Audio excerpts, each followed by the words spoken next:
오늘은 추수감사절이라서 먼저 추수감사절에 대한 유래부터 좀 생각해가며 말씀을 전하고자 합니다. 약 400년 전 이제 영국에서, 그 당시 영국에는 성공회라고 가톨릭도 아니고 지금 신교도 아니고 좀 어정쩡한, 지금도 그렇지만 그런 교회가 있어요. 성공회. 그 늘 형식적이고 또 비성경적인 예배를 드리는 그런 신앙생활을 하고 있으니까 정말 주님을 만난 사람들이 너무 답답했던 거예요. 그래서 이 청교도들이 성경적으로 진짜 신앙의 자유를 찾아서 하나님께 마음껏 예배를 드리기 위해서 1620년, 그러니까 딱 400년 됐네요. 400년 전 9월 6일에 막 필그림 파더스라 그래요. 그 당시에 이제 순례자를 가는 분들, 근데 이분들을 중심으로 해가지고 102명의 청교도들이 메이프라우호라는, 배가 아주 작습니다. 27.5m밖에 안 되니까 아주 작은 배로 대서양을 이제 건너가는 거예요. 그 3개월 동안 그 작은 배를 타고 건너갔는데 도착한 것이 추운 겨울인 12월 21일이었어요. 그런데 그들이 신대륙에 도착했을 때는 하나님의 은혜가 넘치고 축복이 넘친 것이 아니고 그 반대로 너무 심한 추위와 굶주림만 기다리고 있었던 거예요.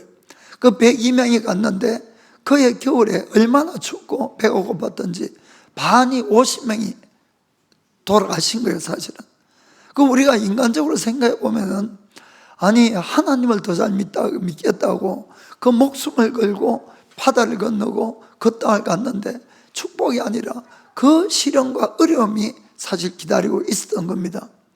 인간적으로는 참 원망이 있고 불평이 있을 것 같았는데 절대로 그분들은 그렇게 하지 않았어요.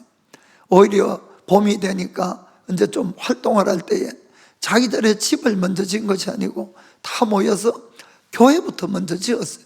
그리고는 그 교회에서 아침으로 저녁으로 모여서 주님을 찬양하고 예배드리고 정말 마음껏 하나님을 자유롭게 이렇게 예배를 드렸던 겁니다. 그런데 봄이 되어서 이 배가 영국으로 돌아갔는데 그 선장도 그걸 다 봤잖아요. 이 사람들이 추위 속에서 그렇게 죽어가는 것. 그래서 선장이 이야기를 했어요.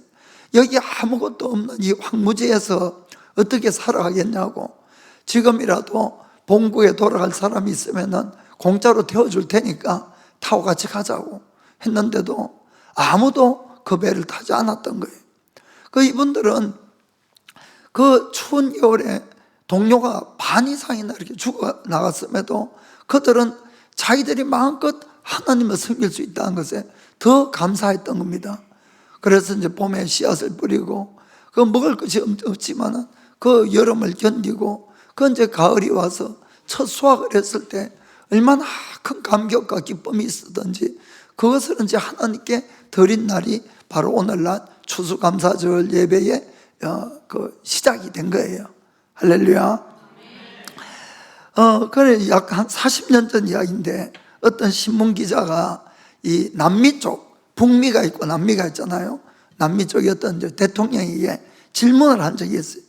이 남미하고 북미는 비슷한 시기에 유럽에서 같은 유럽 사람들이 건너와서 개척을 시작을 했는데 왜 북미 사람들은 잘 살고 왜 남미 사람들은 가난하게 사느냐, 그걸 물어봤어요. 그 대통령한테. 그러니까 그 대통령이 이런 대답을 했습니다. 우리 선조들은 그 당시에 와서 이 땅에 금, 골드, GOLD, 금을 찾아서 왔지만은 그 북미의 선조들은 곧 하나님, GOD를 찾아서 왔기 때문에 달랐던 것 같습니다. 저는 참 그 말이 너무나 합당한 것 같아요. 그러니까 성경에는 너희는 먼저 하나님의 나라와 그 의를 구하라, 그러면 이 모든 걸 더하여 주시라고 그랬잖아요. 그래서 이 북미 사람들은 하나님을 찾아오니까 하나님의 나라도 얻고 또 이 땅에 풍성한 것도 얻게 되었어요. 이 미국의 선조들이 그런 마음으로 이 미국을 세웠기 때문에 지금 미국은 가장 세계에서 이 부유한 나라, 또 강대한 나라가 된 걸 우리가 다 알고 있는 사실입니다. 그런데 이 남미 사람들은 이 골드를 찾아왔으니까 금도 잃어버리고 하나님 나라도 잃어버리는 그런 결과가 된 것 같습니다. 그래서 오늘은 우리가 언제나 감사를 선택합시다라는 제목으로 같이 은혜를 나누고자 합니다. 우리가 우리의 신앙을 측정하는 도구의 하나가 뭔가 하면은 실생활 속에서 내가 얼마나 감사한 사람인가 하는 것으로 나의 신앙을 잴 수가 있는 거예요. 그래서 우리가 교회뿐만 아니고 내 가정에서 내가 정말 하나님께 얼마나 감사하면서 사는가, 내 직장이나 학교에서 내가 얼마나 하나님께 감사하고 사느냐, 그것이 바로 나의 신앙이라는 거예요. 여러분, 뭐 다른 게 아닙니다. 그 어려운 것이 아니고 널리 감사하는 마음이 있다는 것은 내가 하나님을 신뢰하는 마음이 있으니까 감사할 수가 있는 거예요.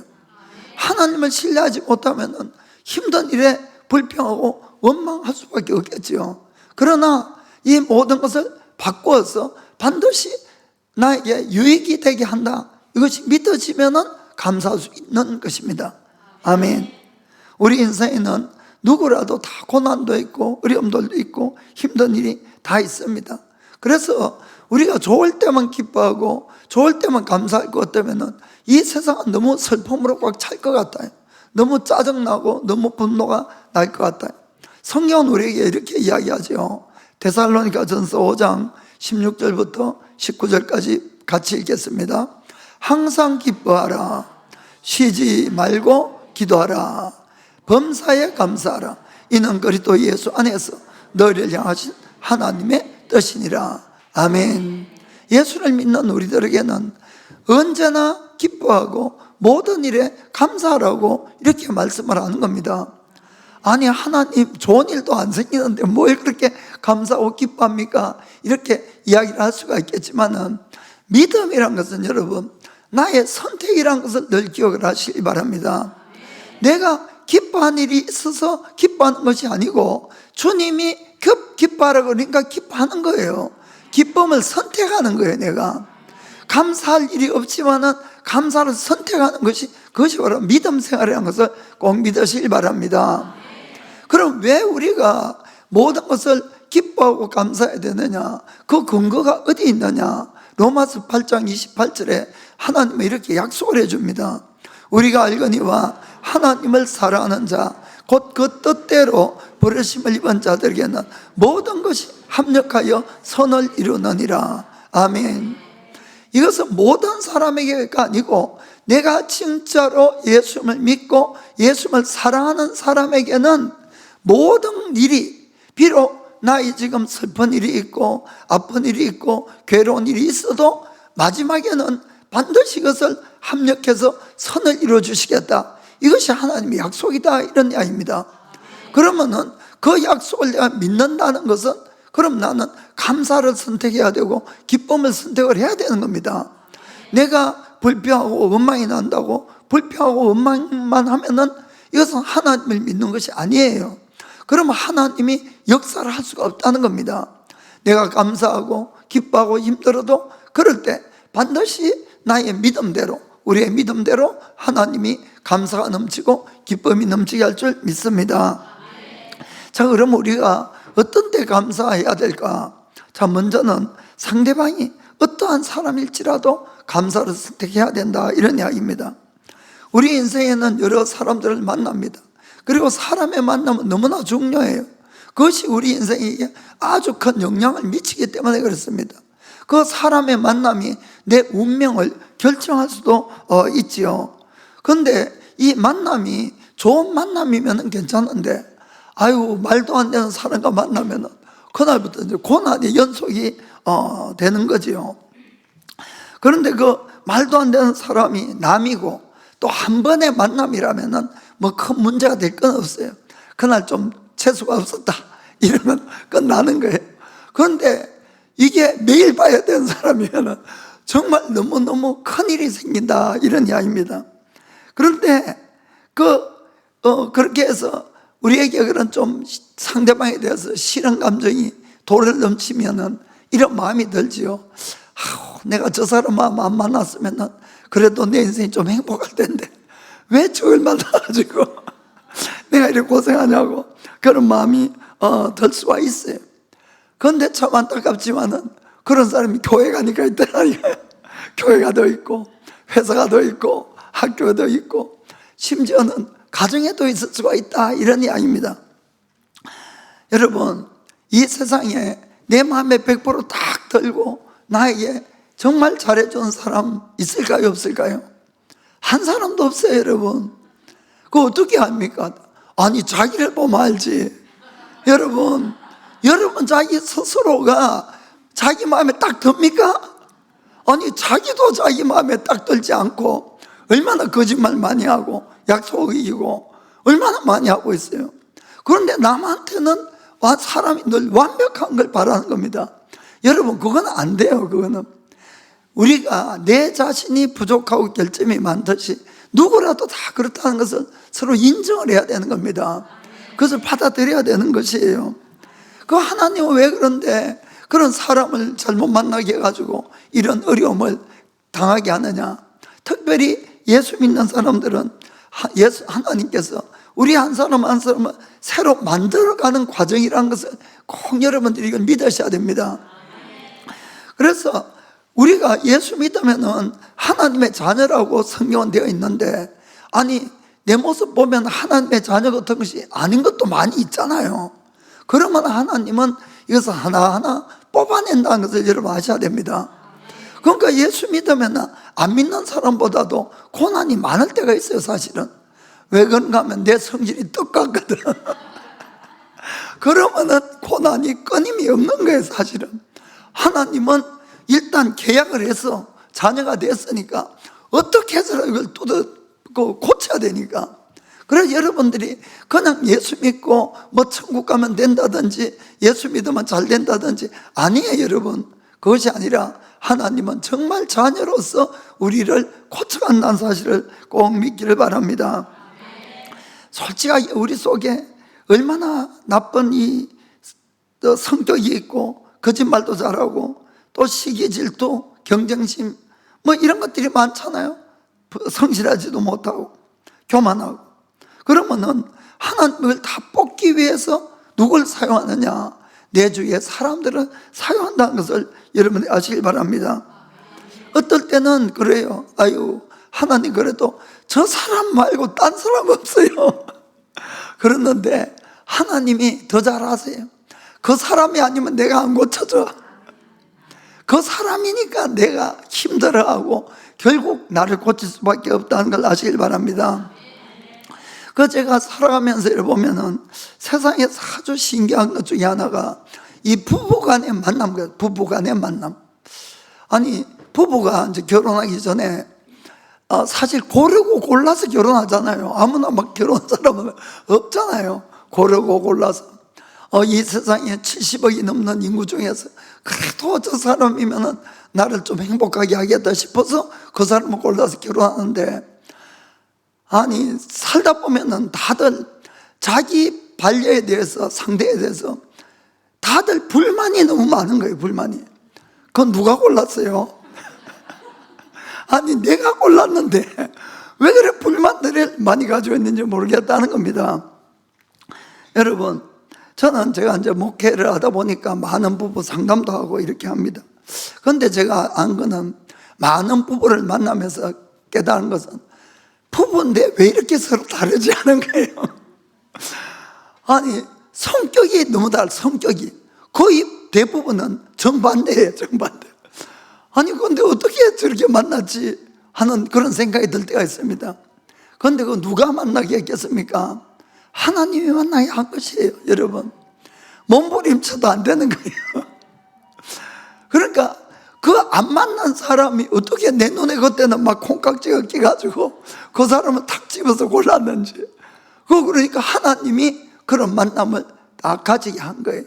왜냐하면은 나를 사랑해서, 여러분, 나를 고쳤으려고. 여러분, 이걸 정말 믿으셔야 됩니다. 우리는 서로 만날 때 정말 그 사람이 없으면 채워줄 수 없는 부분이 있어요, 사실은. 그 결혼해 보면은 정말 그래서 하나님이 돕는 배풀을 주셨구나 하는 생각이 듭니다. 그런데 그 사람이 아니면은 또 나의 잘못을 이게 드러나지 않는 경우가 있어요. 상대가 너무너무 좋으면 여러분, 내가 잘못이 있어도 잘못이 드러나겠습니까? 안 드러나겠습니까? 안 드러나는 거예요. 이 예수님 만나서 살면은 여러분 잘못이 드러나겠어요? 안 드러날 수가 있어요. 그 부족한 사람하고 사니까 막 내 잘못이 막 드러나는 거예요. 분노도 일어나고 미운 것도 일어나고 화도 일어나고, 이건 전부 나를 고쳐야 되는 것들이에요. 무슨 말인지 아시겠습니까? 그 사람을 만나서 내가 나를 깨달을 수 있는 거예요. 여러분 이걸 좀 아시길 바랍니다. 그래서 왜 하나님은 그런 사람을 이 결혼을 시켰냐? 도망가지 못하게. 딴 사람 것 때문에 그냥 포기하고 그냥 안 만나면 그만이잖아요. 그런데 그 사람하고 딱 결합을 시켜놓으니까, 그러니까 이거 뭐 도망갈 수도 없고 결국은 네가 죽든지 내가 죽든지. 그런데 그리스도는 남은 죽이면 안 되거든요. 사실 자기를 고치라고 하는 줄 여러분 아시길 바랍니다. 그래서 하나님은 우리를 부부간의 인연을 맺게 하고 또 부모 자식 간의 인연을 맺게 해서 바로 우리를 고쳐간다는 걸 아시길 바랍니다. 그러면은 어떻게 하면 되느냐? 절대 그 사람에 대해서 불평불만을 하면 안 됩니다. 왜 내가 저 사람 만났지? 자꾸 이렇게 불평하고 원망하면은 절대로 해결이 안 돼요. 또 한 가지 있습니다. 그 사람에 대해서 내가 불만이 많잖아요. 그럼 우리가 자꾸 잔소리를 해서 그 사람을 고치려고 하는데 그래도 해결이 안 되는 게 이거는 그것이 아니고, 하나님이 고치려고 하는 첫 번째 대상은 나라는 것을 여러분이 꼭 깨닫고 하셔야 됩니다. 하나님은 나를 고치기 위해서 그 사람을 붙인 것이지 나를 통해서 그 사람을 고치려는 게 아니에요. 여러분, 여기 많은 분들이 자꾸 나는 괜찮은데 상대가 잘못했다고 상대를 고치려고 자꾸 애를 쓰는데, 그럴수록 여러분 더 힘만 드는 거예요. 더 불평과 원망만 나는 겁니다. 그러면은 상대방을 통해서 나를 고치시면은 여러분들이 신기하게 상대가 고쳐져요. 신기하게. 그러면은 왜 그렇습니까? 하나님이 나한테 대한 훈련이 끝났으니까. 그 사람이 그럴 필요가 없는 거예요. 그러니까 여러분, 고치는 것은 먼저 나를 고치기를 부탁드립니다. 자, 하나님은 우리 인생 속에 훈련을 시키는데 어떻게 훈련을 하느냐? 자, 사무엘하 7장 14절 보겠습니다.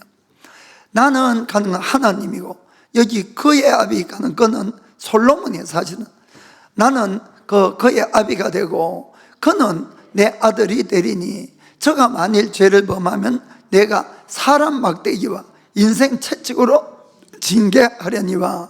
아멘. 우리도 예수를 믿고 하나님의 자녀가 되었습니다. 그러면 하나님은 나를 뭘 가지고 고칠까요?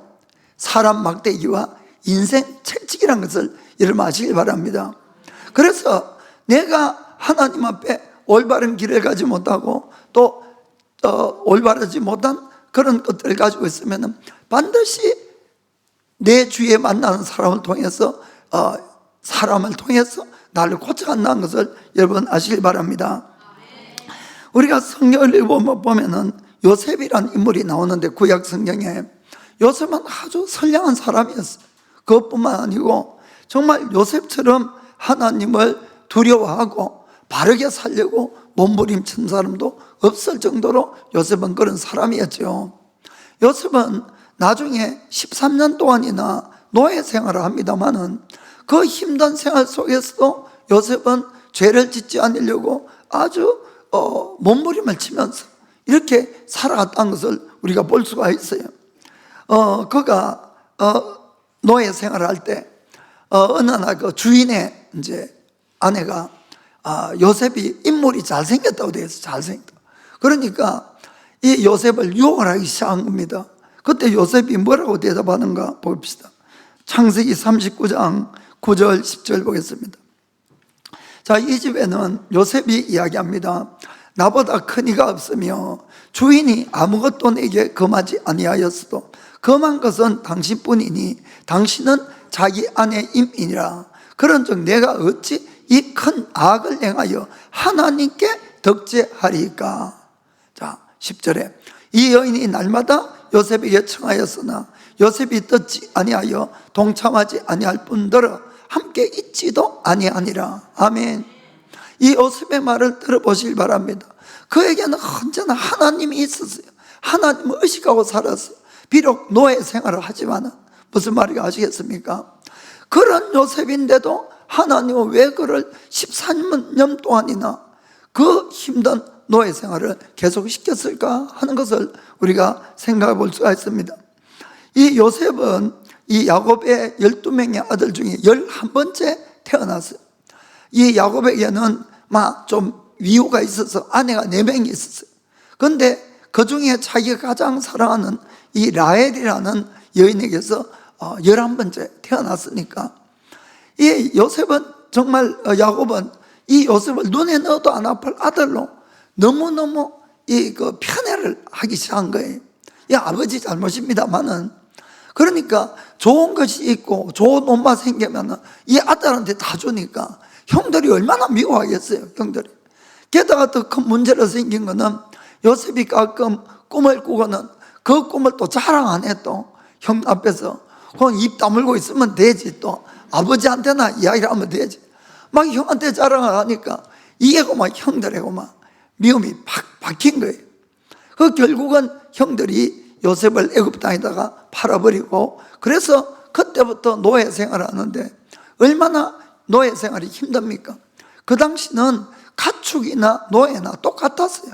돈 주고 사고 팔고, 그리고 자녀를 낳아도 내 것이 아니고 전부 주인 거고, 그런 삶을 산 겁니다. 그런데 노예조차도 소망이 없는데, 게다가 그 주인의 아내에게 누명을 쓰고 옥에까지 갇히게 되는 거예요. 노예에다가 그는 죄인까지 되어서 옥에까지 들어가는 겁니다. 그러니 막 점점 소망이 없어지는 거예요. 그리고 옥에 있으면서 그가 이 왕의 술관원장하고 떡관원장이 그 들어왔을 때 그들은 이제 꿈을 풀어줍니다. 꿈을. 요셉은 하나님께 꿈을 들으면은 푸는 그런 능력을 받았어요. 그 꿈을 풀어줬는데 그 꿈대로 이 한 사람은 복직이 되고 한 사람은 3일 후에 처형을 당합니다. 그때 이 요셉이 이 술관원장에게 부탁을 해요. 당신이 복직이 되면은 나는 정말 아무 죄가 없이 여기 들어와 있으니까 제발 나를 이 옥에서 보내달라고 이렇게 간절하게 이야기를 했습니다마는 그만 요셉을 잊어버렸다고 이렇게 성경에 있는 거예요. 그것도 2년 동안이나. 우리가 아니까 2년이지 요셉에게는 영원히 아니겠습니까? 그 옥에 갇혀서 얼마나 절망 가운데 이 사람이 나갔는데 2년 동안 소식이 없어 보세요. 평생을 자기가 거기에 있어야 될 거냐고 생각하지 않겠습니까? 그러면은 왜 하나님은 요셉에게 그런 절망적인 상황을 계속해서 부어줄까 하는 거죠. 그건 여러분, 요셉이 장차 하나님은 그 애굽 땅에 총리가 되는 그런 계획을 다 가지고 계신 것이에요. 그러면은 그때에 요셉이 늘 자랑하고 남 앞에 남 위에 교만하고 이러면 다 망해버리는 겁니다. 무슨 말인지 아시겠습니까? 그러니까 미리 훈련을 시키는 거예요. 그의 자랑하는 그런 버릇을 다 없애버리고, 모든 인생은 사람의 능력과 지혜로 되는 것이 아니고 오직 하나님의 뜻과 하나님의 능력과 지혜로 모든 것을 이루어간다. 이것을 철저하게 요셉에게 깨닫게 하고 요셉이 그걸 받아들이고 결국 언제나 하나님만을 의지하게끔 그 만드는 훈련을 했다는 걸 볼 수가 있는 겁니다.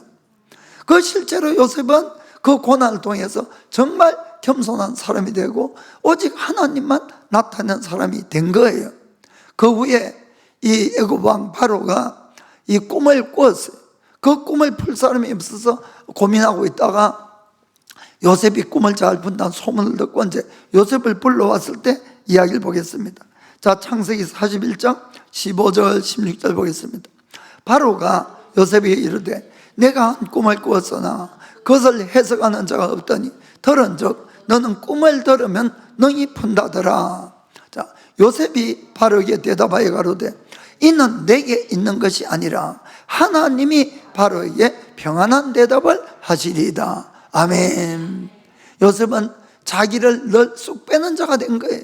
늘 하나님만 세우는 그런 사람이 된 걸 볼 수가 있습니다. 그 후에 요셉이 총리가 되고 그 형제들이 앞에서 자기 앞에 무릎을 꿇고 왔을 때에 그 시간이 22년이란 세월이 이제 흘러서 이제 왔지만은 자기의 이 인생의 고달픔은 전부 형들로부터 비록된 거죠. 따지고 보면은 형들이. 그런데 요셉은 그것이 형이 아니라 하나님의 계획 가운데 이 모든 일이 이루어졌다는 것을 그걸 깨닫게 되고 형들을 용서할 뿐만 아니고 받아들일 수 있는 그런 마음이 생겼다는 겁니다. 아멘. 자, 창세기 45장 5절 보겠습니다. 자, 형들에게 요셉이 이야기합니다. 당신들이 나를 이곳에 팔았으므로 근심하지 마소서, 한탄하지 마소서. 하나님이 생명을 구원하시려고 나를 당신들 앞서 보내셨나이다. 자, 8절 그게 앞부분만. 그런즉 나를 이리로 보낸 자는 당신들이 아니요 하나님이시라. 아멘. 사랑하는 성도 여러분, 우리 주위에는 우리를 참 어렵게 하는 많은 사람들이 있지만은 그 사람들 때문에 내 인생이 이렇다 이렇게 생각하시면 해답이 없다는 거예요. 그 사람들을 누가 보냈어요?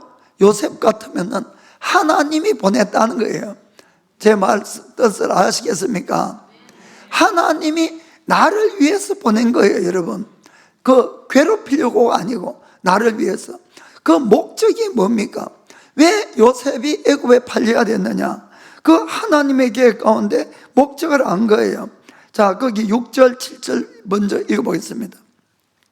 이 땅에 2년 동안 흉년이 들었으나 아직 5년은 기경도 못하고 추수도 못할지라. 하나님이 큰 구원으로 당신들의 생명을 보존하고 당신들의 후손을 세상에 두시려고 나를 당신들 앞서 보내셨나니. 아멘. 그 앞으로의 기근에 그냥 요셉이 총리가 안 됐으면 다 굶어 죽는 거예요. 무슨 말인지 아시겠죠? 하나님은 모든 미리 아시고 이 아브라함의 자손을 후세에 더 창대하게 만들기 위해서 요셉을 미리 보냈다는 것을 요셉은 알았다, 이런 이야기입니다. 아멘. 하나님의 모든 목적은 어디에 있습니까? 우리에게 생명을 주는 데 있다는 걸 여러분들이 꼭 기억하시길 바랍니다. 솔직하게 여러분, 내 인생이 내 마음대로 다 술술 다 풀리면은 교회 나올 사람 누구 있고 하나님 찾을 사람이 어디에 있겠습니까? 아무도 안 찾는 거예요. 왜 우리가 예수님 믿고 나면은 왜 또 고난이 있습니까? 내가 예수님을 닮아가면 갈수록 나를 통해서 예수님이 전해지기 때문에 그런 거예요. 아멘. 모든 것이 여러분 생명을 살리기 위해서 하나님의 계획이 있다는 것을 그걸 여러분들이 정말 마음으로 받아들이시길 바랍니다. 나의 이 못난 성격 때문에 아무리 내가 예수 믿어도 주의 예수님 전해봐도 아이고 너처럼 될까봐 예수 안 믿겠다고 그 소리 들을 수밖에 없는 거 아닙니까? 그러면은 내가 변해야 되는 거예요. 내가 그걸 위해서 하나님은 우리에게 고난을 통과시키고 여러 가지 어려움을 통과시키면서 나를 변화시키는 거예요. 먼저 나를. 정말로 하나님의 관심은 나예요. 나. 그것도 나를 위해서 그렇다는 것을 여러분이 꼭 명심하기를 주의 이름으로 축복합니다. 그 지금 나를 힘들게 하는 그 사람 절대로 우연도 아니고 절대로 운이 없어서 그런 것이 아니라는 것을 여러분들이 받아들여야 되는 것입니다. 우리의 생명을 살리고 우리가 그분들에게 생명을 전하기 위해서 그 일이 일어나는 겁니다. 그러면 자, 해결책은 뭡니까? 절대로 불평하고 원망하지 말라는 거예요. 상대방이 어떠한 사람이라 할지라도 불평하고 원망하지 말고 감사함으로 받아들이셔야 된다는 거예요. 감사함으로. 그래야만이 하나님이 합력해서 선을 이룰 수가 있는 것이에요. 만약에 우리가 믿음이 없어서 계속 불평하고 원망하면 내가 안 변했기 때문에 그 상황을 하나님이 해결할 수가 없는 것이에요. 무슨 말인지 아시겠습니까? 그래서 유일하게 내가 그 일을 돌파할 수 있는 것은 무엇이라도 감사함으로 받는 거예요. 내가 그걸 받아들이면은 내가 변화가 일어나고 나를 통해서 하나님이 하실 일들이 일어나는 겁니다.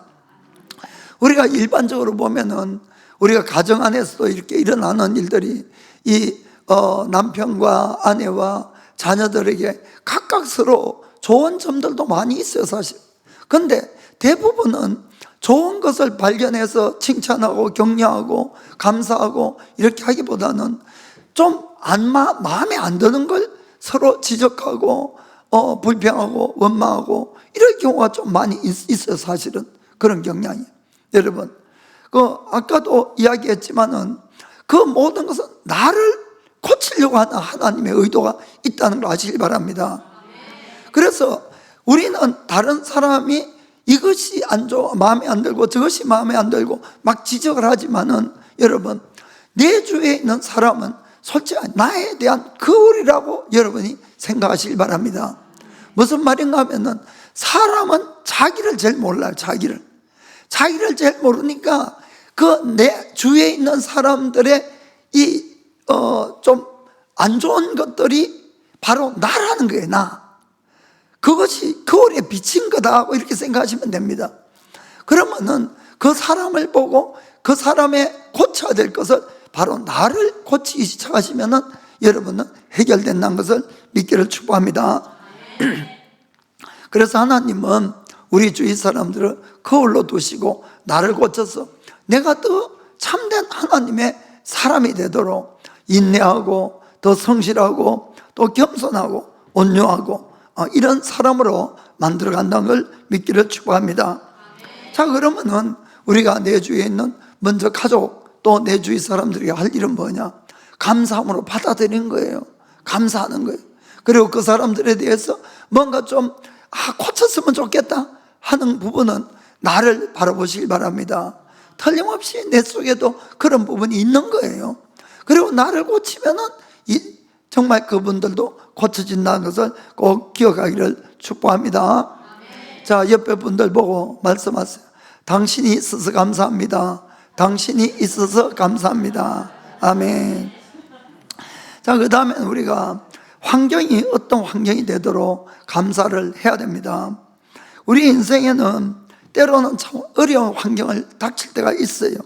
저 경제적으로도 어려움을 당할 수도 있고 또 병이 찾아올 수도 있고 때로는 정말 너무 힘들어서 죽겠구나 할 때도 있습니다.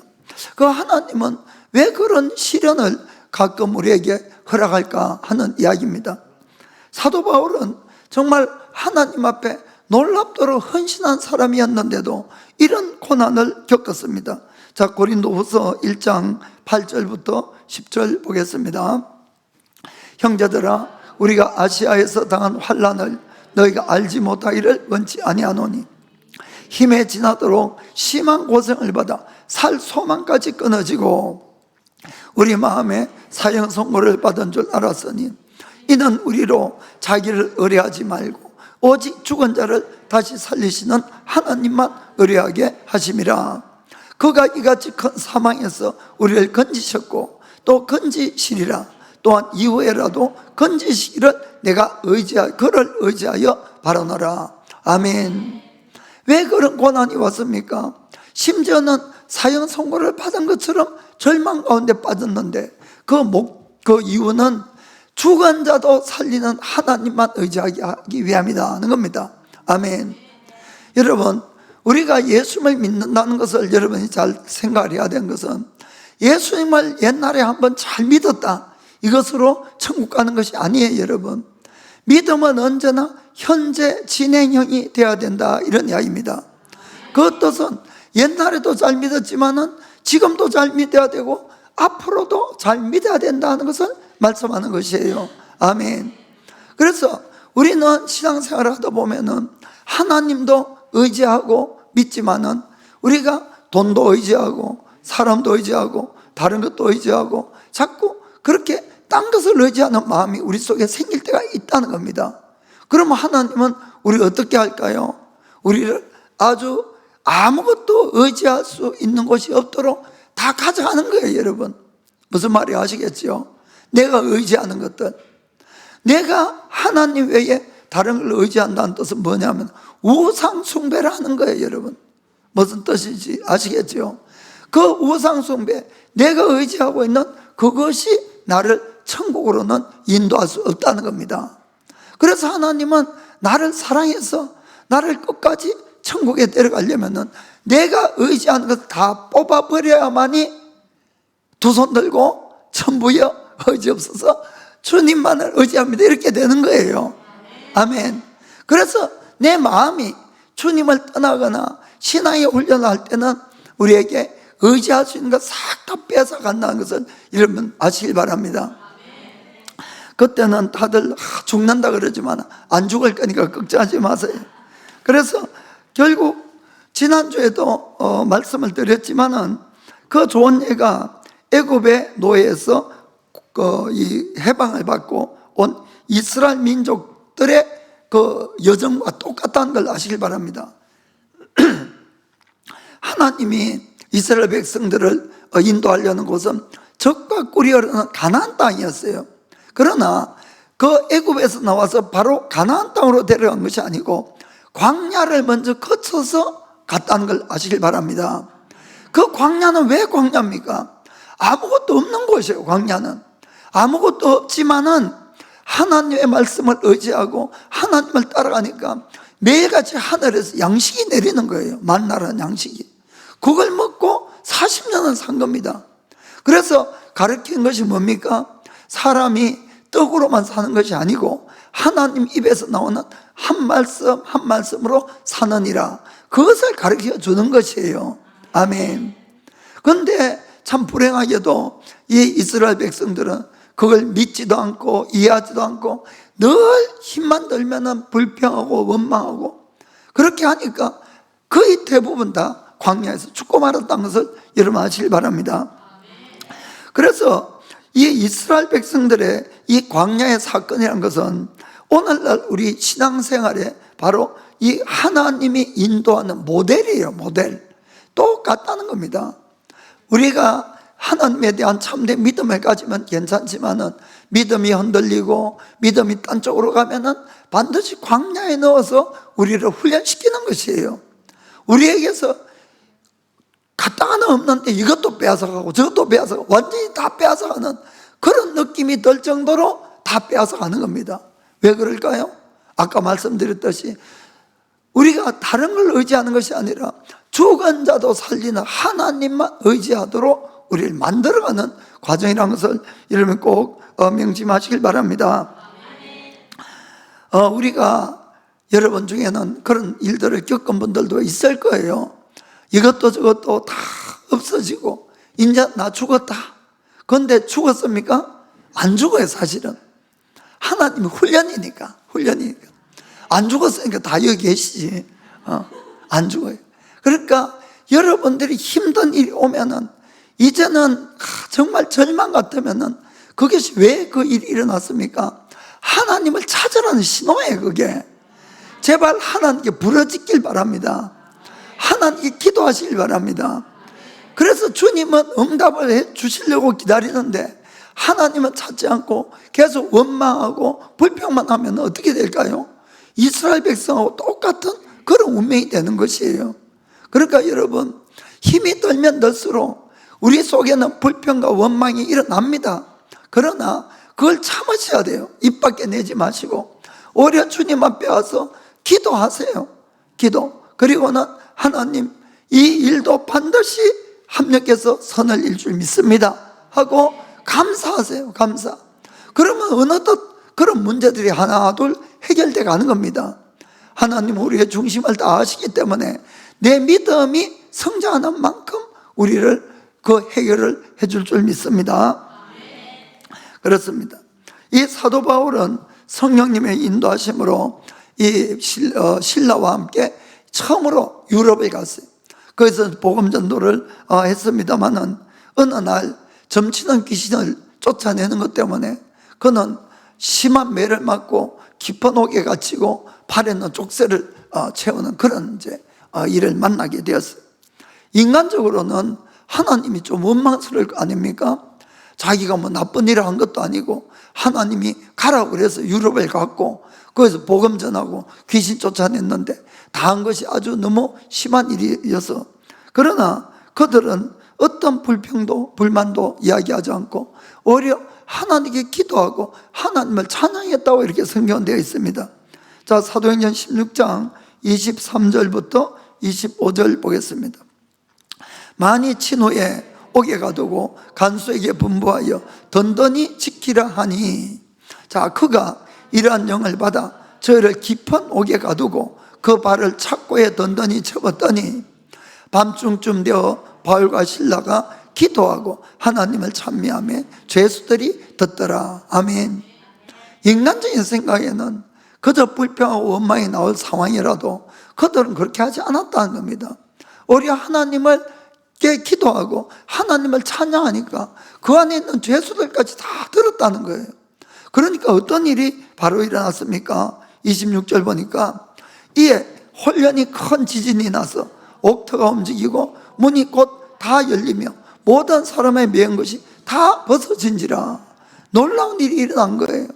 옥문이 터진 것은 지진이 나서 터졌다겠지만, 아니 어떻게 발에 묶여있는 족쇄나 뭐 쇠사슬까지 다 풀어질 수 있겠습니까?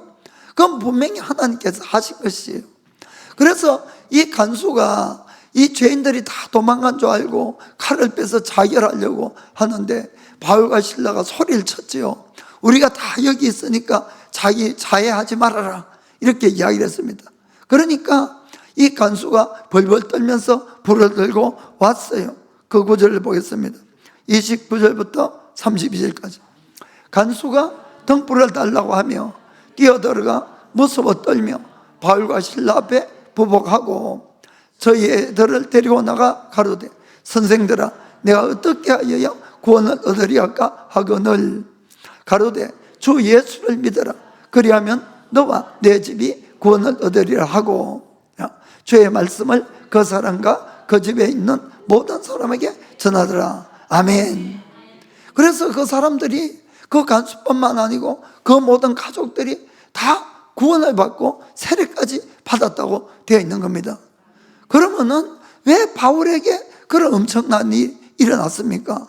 먼저는 이 간수와 그 가족을 생명을 살리려고 하나님은 그 일을 해서 감옥에 들어가야 그 사람들에게 복음을 전할 것 아닙니까? 그 일이 일어났고, 또 그 일을 통해서 이 가정과 또 그 뒤에 보면은 루디아 가정을 합해서 이 빌립보 교회가 처음 세워지게 된 거예요.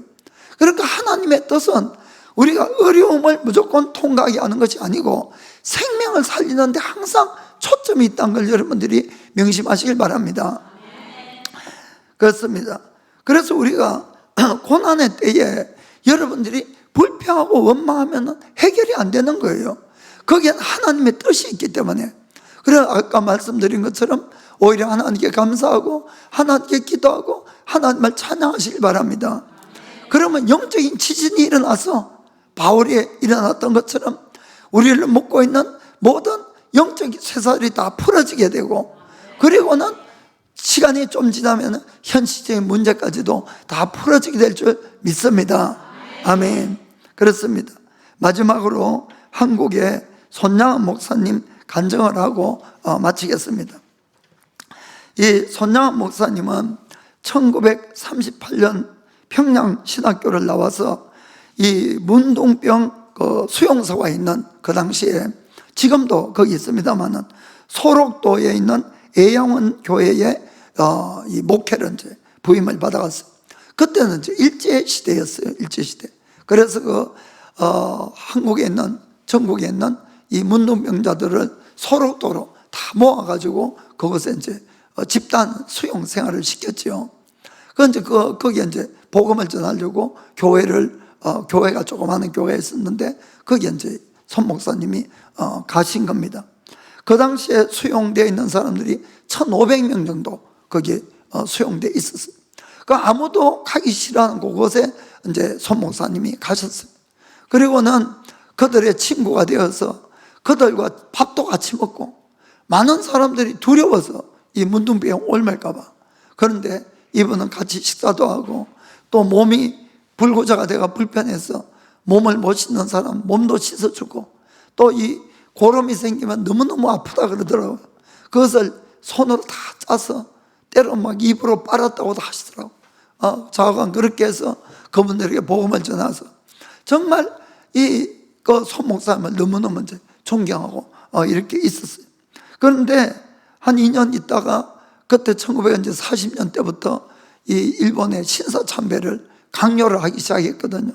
손 목사님이 그걸 이제 거절을 해서 또 옥에 갇히게 됐어요. 5년 동안 그 해방될 때까지. 그래서 일본이 이제 전쟁에 패망하고 1945년도에 한국이 해방이 되고 손 목사님도 추록을 했어요. 근데 추록하고는 아무도 안 가려는 그 소록도에 애양원 교회에 다시 자기가 자원해서 목사로 간 거예요. 그곳에. 그런데 그곳에 이제 3년 있다가 1948년에 그 지역에 공산주의자들 폭동이 일어난 거예요. 그 지역에 폭동이 일어나서 그때 고등학생이었던 그 자녀 2사람이 총에 맞아 죽은 거예요. 그래서 이제 그 뒤에 그 사건은 이 장남 차남이 죽었는데 손 목사님이 정말 하늘이 무너지는 것 같은 그런 큰 충격을 받았습니다. 그 군대가 이제 동원이 되어서 폭동을 진압하고 그리고 이제 범인들은 다 잡아가지고 이제 다 사형으로 이렇게 넘겼어요. 그런데 이 놀랍게도 자기 이 자녀들을 죽인 자는 누군가 하면은 그 학교에 있는 같은 학교 동급생이 죽인 거예요. 동급생. 그는 공산주의자였어요. 그래서 평소에도 예수님을 믿고 예수님 믿으라고 전도하는 손 목사님 아드님 2분이 너무너무 싫어하고 이렇게 했는데 자기들이 폭동이 일어나서 막 크리스찬들을 다 잡아들였죠. 그리고는 예수님을 부인해라. 부인하면 죽이겠다. 그런데도 그 아드님 둘이 부인이 아니라 오히려 예수님을 전하면서 이런 짓 하지 말라고 설득을 했어요. 그러니까 오히려 더 화를 내고 결국 총에 이제 쏴서 이제 죽였어요. 그 당시는 법이 있습니까? 다들 사람 죽였으니까 그것도 고등학생이 뭐고 다 잡혀가지고 이제 총살이 됐는데 참 놀라운 것은 손 목사님이 그때에 예수님의 가르침대로 사랑을 실천하려고 결심을 했어요. 결심을. 그래서 자기 아들을 죽인 그 학생들을 용서했을 뿐만 아니고 이 아들 그 학생을 구명 운동을 일으키기 시작한 거예요. 군부대 찾아가고 딴 데 찾아가고 막 정보를 찾아가고 그래서 그 학생이고 아직까지 젊으니까 살려달라고 그래가지고 이 구명 운동을 해서 살렸을 뿐만 아니고 그 아이를 양아들을 삼은 거예요. 여러분 이거 참 말로 표현이 안 되는 정말 예수님이 말씀한 대로 너의 원수를 사랑하는 것을 이 목사님은 진짜로 하신 거예요. 정말 그 사랑이 너무너무 큰 감동을 우리에게 가져왔죠. 그리고 이 손 목사님은 아들의 이제 장례식을 치러야 되는데 참 고등학교 아들들 갑자기 죽고 장례식을 치르는데 얼마나 비통한 마음이 있겠습니까? 그런데 그 장례 식사가 설교를 하시는데 오히려 하나님 앞에 10가지 감사를 한 거예요. 그 감사가 뭔가 하면은 제가 읽어드릴게요.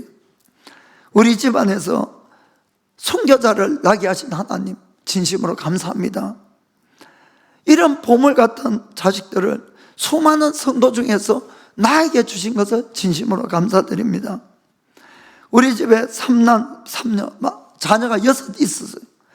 3남 3녀 중에서 가장 뛰어난 장남과 차남을 데려가게 하심을 진심으로 감사합니다. 한 사람의 순교자를 내는 것도 아주 귀한 일인데 2사람의 순교자가 있게 하심을 진심으로 감사합니다. 또 이 아들들이 전도하면서 총살로 순교당한 것도 진심으로 감사합니다. 미국에 유학 가려고 준비하던 이 아들이 미국보다 훨씬 좋은 천국에 데려가시니 진심으로 감사합니다. 이 아들을 죽인 학생을 용서하고 사랑하고 양자까지 삼게 하는 그런 사랑의 마음을 저에게 주심을 진심으로 감사합니다. 이 두 아들의 순교비가 반드시 수많은 사람들의 구원으로 연결될 걸 감사드립니다. 이런 고난 가운데서도 감사와 사랑과 믿음을 주신 하나님 진심으로 감사합니다. 이 모든 것은 저에게 너무 분에 넘치는 축복임을 진심으로 감사드립니다. 이렇게 10가지 말씀을 했습니다. 사랑하는 성도 여러분, 우리가 정말 예수를 믿는다는 것은 이 땅에 그냥 행복한 것이 아니란 걸 아시길 바랍니다. 반드시 사람이 죽으면 심판이 있고 천국과 지옥이 있는 것이에요. 그 영생을 위해서 하나님은 우리를 부르셨다는 걸 아시길 바랍니다. 그 일을 위해서 나의 생명을 주시고 또 나를 통해서 내 주의 생명을 전하시려고 오늘도 일하시는 하나님인 걸 믿으시길 바랍니다. 그래서 우리에게 닥치는 모든 일, 내가 하나님을 믿고 하나님을 사랑하는 모든 자들에게는 모든 것을 합력해서 반드시 선을 이루신다는 것을 믿는다면 우리는 내가 이 어려운 일에 불평하고 원망하면 안 된다는 겁니다. 오히려 감사함으로 받아들이고 여러분들이 묵묵히 주님 앞에 오히려 찬양할 때 이 모든 일이 해결되고 더 놀라운 결과를 반드시 가져올 줄 믿습니다. 자, 기도하겠습니다.